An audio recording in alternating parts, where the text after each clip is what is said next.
তারুণ্যের প্রথম ভোট ধানের শীষের পক্ষে হোক, সন্ত্রাস চাঁদাবাজ মুক্ত দেশ গড়ব, ধানের শীষে ভোট দিব, এই স্লোগানকে সামনে রেখে বাংলাদেশ জাতীয়তাবাদী প্রচার দল ঢাকা মহানগর কর্তৃক আয়োজিত আলোচনা সভা অনুষ্ঠিত হয়েছে।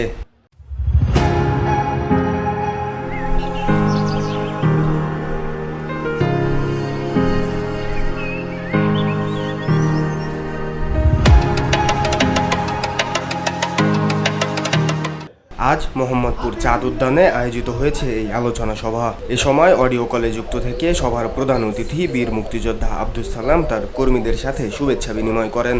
এখন থেকে একটাই যে আমাদের আগামী নির্বাচনের জন্য প্রস্তুতি নিতে হবে, ধানের শীষকে ব্যবহার করাতে হবে। আজকে দেশের যে সংকট, এই সংকট থেকে উত্তরণের একটাই মাত্র নির্বাচন, এবং সেই নির্বাচনে বিএনপিকে জয়লাভ করা। এ সময় প্রচার দলের কেন্দ্রীয় কমিটির সভাপতি মাহফুজ কবির মুক্তা বলেন, আমাদের এই দলের কাজ হচ্ছে জনগণকে উদ্বুদ্ধ করা, জনগণের কাছে সঠিক বার্তা পৌঁছে দেওয়া এবং দেশ বিরোধী যে চক্রান্ত হচ্ছে, যারা ৭১ সালে যুদ্ধ না করেই যুদ্ধের গডফাদার হয়েছিল, সুবিধাভোগী হয়েছিল, আজকে ৫ই আগস্টের পরে এমন একটি চক্র দেখতে পাচ্ছি। সাধারণ মানুষ যে লড়াই করেছে বিএনপির ভারপ্রাপ্ত চেয়ারম্যান তারেক রহমানের নেতৃত্বে, সেই ক্রেডিটকে তারা আজকে কুক্ষিগত করতে চায়।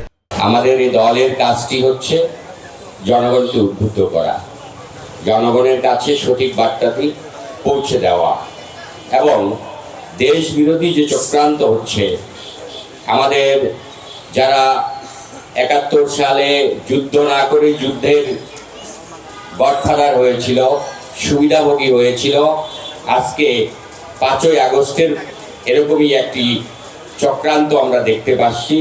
যে দেশবাসী যে যুদ্ধ করেছে, সাধারণ মানুষ যে লড়াই করেছে বিএনপির ভারপ্রাপ্ত চেয়ারম্যান দেশ নায়ক তারেক রহমানের নেতৃত্বে, সেই ক্রেডিটকে তারা আজকে কুক্ষিগত করতে চায়। এটি মানুষের কাছে আমাদেরকে পরিষ্কার করতে হবে। ৩৩ নং ওয়ার্ড বিএনপি মান্নান হোসেন শাহিন বলেন, আজকে কিছু মানুষ আলোচনা করে আওয়ামী লীগ আর বিএনপি নাকি মুদ্রার এপিঠ আর ওপিঠ। যারা এই কথা বলে তারা আসলে বোকার স্বর্গে বাস করে। এই আলোচনা সভা সভাপতিত্ব করেন জাফর ইকবাল তালুকদার। ভুলে যায়নি শাহরিয়ার জামিল নূর, ভিওডি বাংলা, ঢাকা। যাই হোক, আমাকে